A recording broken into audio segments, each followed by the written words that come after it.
Dude, so do you guys have Big Reno, our friend Big Reno, on Snapchat? He's my friend too. Yeah. You guys have him on Snapchat? Did you see his Snapchat last night? No. I didn't. He was at a Nigerian wedding. Yeah. Okay. It looked like he was at a strip club.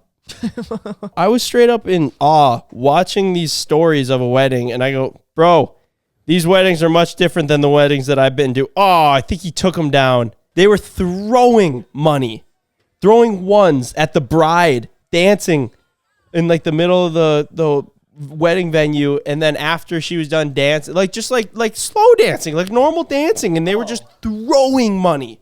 And then afterwards, they were like sweeping up all the ones and like counting them and be like, oh, hell yeah. He was like, somebody threw a check, a $250 check on the ground. It was like the craziest thing.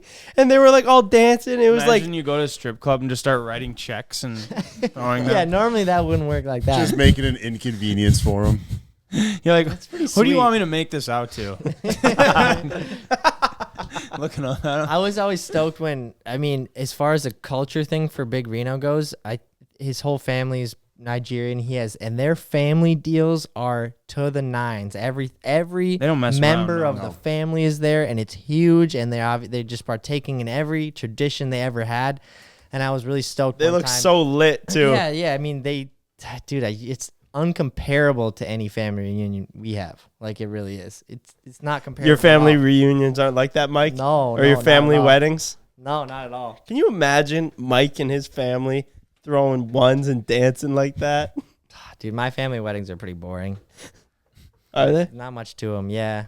I mean, most weddings are boring. We talked about that on the last podcast. Unless it's like your close. I mean, if it's my close family, I'm have to go there anyway. But if it's not your close family or your close friends, you're kind of like. That is tough. What are you going to do to make your wedding not boring, Mike?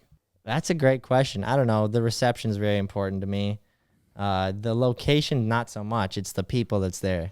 I feel like the location is kind of important, though. Not to me, but I kind of picture that out of Ken. I feel like Ken's going to have that kind of a Hawaii wedding. Yeah, like he's going to make everyone like the Ken, are you gonna of they have to go somewhere, and then you have to get a certain outfit and stay at this hotel and Ken, are you going to invite us to your wedding? Yeah. But it's like you do it at the... Yeah, you'll be invited. You do it at but you're not going to be in it. You do it at the Holiday Inn Express in Fargo, and it's just like, eh. Oh, I mean, there's levels to it here. There's a difference between Where would you get married, Ken? I don't know. Hawaii. If you had to right now. Just you'd have to let her pick because... No, you're picking right now. Oh, usually you do have to. You can never... Ken's going to Bora Bora. Sure, that's better than Hawaii, right? I mean, Mexico's sick. I've never been to Hawaii, man. What are you going to do for your wedding, Mike? Ken's going to have a bougie I'm ass just wedding. going to have it like here on the DL Country Club, man. Mike's cheap ass. He's going to have it at the shop. Why not, dude? Gets married under the sign. Have it at the shop and then he spend rides extra his pit money bike elsewhere. in. Oh my god! That all the groomsmen have to ride their pit bikes in. I kind of like mandatory the sound of that. mandatory mullets. Yeah, they're wearing jean jacket suits. I'm not and that pit vipers. redneck. Pit vipers. It wouldn't be like that. I'm not that redneck. Mike's drinking teas. Evan gets ordained, so he's like the one doing it. Yeah, I was like, Evan's deaf in one ear, so he can't hear what one person's saying. What? Yeah, he's like, dude, I'm deaf in this ear. You got to talk to this one. What'd you say? Please repeat after me. oh man, that's good. So mess around and maybe have Evan ordain the wedding, but like if you guys aren't careful, maybe I'll make him the best man. Dude, being the best man is stressful. It's like kind of relief to not be, I feel like, in certain instances, I guess. I think I'd have to agree. I've never been the best man, but when you were the best man for your brother's wedding, it looked so stressful. It was, and I frick. didn't start writing the speech until the morning of. I can't believe you did that, honestly. I was surprised you procrastinated that long. I think the best part about the speech is that it's not that big of a deal, as in it's not when you were dude, for months. It is. It's very important. If you have a speech and it's not funny and it's also just bad, it gets so awkward and you get these sympathy laugh, claps, and laughs, and it's just really nothing worse than a bad wedding speech. Yeah, and it's just awkward for everyone. It is. It really is, and that's just selfish. That's just selfish. Some people aren't cut out for it, though. That's the thing. Yeah, that's true too. But that's what I'm getting at. It doesn't necessarily have to be a Netflix stand-up, you know? And I thought yours was great. It doesn't have to be the best thing you've ever heard and the hardest you've ever laughed, but it cannot bomb. So you don't need to spend 2 months on it. You know what it is, naturally though? funny, it's better. You just got to make it funny. You got to make, like, lighthearted, like, kind of jokes Pull at the about heartstrings a bit. about both of them. You got to pull at the heartstrings. And it's kind of all just about, like, timing of what you say instead of, like, rushing through it and not letting people laugh, too. You know, you got to hit the I wonder joke. if there's a company that helps you write good wedding Probably, speeches. dude.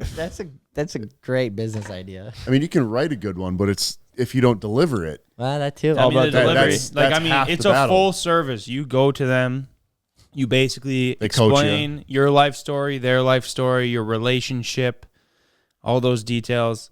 And then you sit down and they write something up. You rehearse it. That's what And washed then up comedians you do. knock it out of the park. And like it's just the best wedding speech of all time. Standing ovation. They're like, encore, more. You're That like, would be you're funny like, if you were so I didn't- funny. I didn't play for more.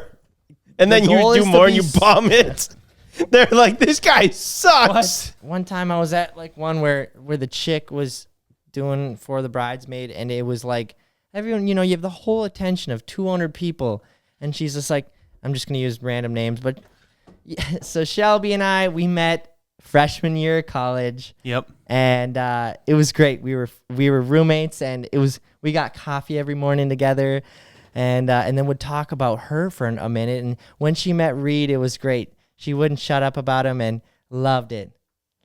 And they just, I knew it was gonna be great, and she would never shut up about him. Like I said, I just knew she couldn't even hang out with me anymore. And everyone's like, yeah, we get it. You guys are good friends. With it. I know. Mike stands up and goes, hey, Shelby, why are you telling us this? That would be mean, but yeah. I'm just gonna get up there and start talking about myself. Imagine. Not even about the groom. How's everyone doing? Yeah. I feel like people would be so confused by the end of it. They would. Ken, I'm gonna have you do mine. You're gonna be my boy. best man. I got something going on that day. Ken doesn't show up. Ken wouldn't show up.